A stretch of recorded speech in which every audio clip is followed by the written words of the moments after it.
Ladies and gentlemen, Pacquiao, Bradley. Pacquiao ang lakas ng kaliwa. Iniinda ni Bradley ang mga patama.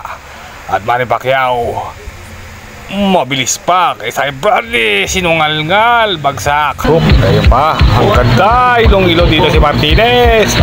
Gustong kumapit pero Son Jake Paul, wag kayong kukurap. Bagsak.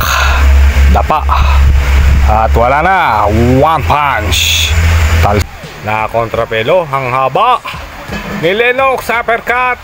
Nakpo, groge. Si Mike Tyson, yung pa, uppercut na naman. Ang lakas ng uppercut na pinapakulan ni Lennox Lewis. At eto, Mike Tyson, wala na. Laglag si Tyson, ang ating pambato. Fighter talaga, nagulang. Tama, malakas tong si Juarez na to. Yung pa, left hook. Bagyang, ganda na patama. Bags Pacquiao ni Dalsim.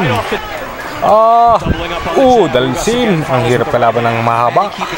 Si Dalsim, ang street fighter.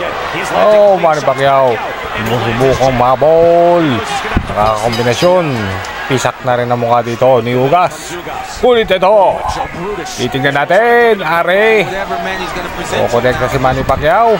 Buwelo, nakadali na 1-2-3 combination si Manny Pacquiao. Ngunit ang bawi, ang lakas ng kanan. Kombinasyon kay Manny Pacquiao. At ito ang panghuling round. Nako, sinusubukan malalakas ang mga birada ni Dalsim. Pacquiao, double jab. Pacquiao, ngonekta sama kanan. Hindi kasi gumagani sa referee judge.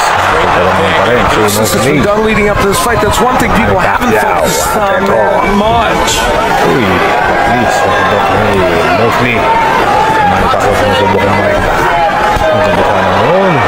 Missing with the right. Body shot ng lakas.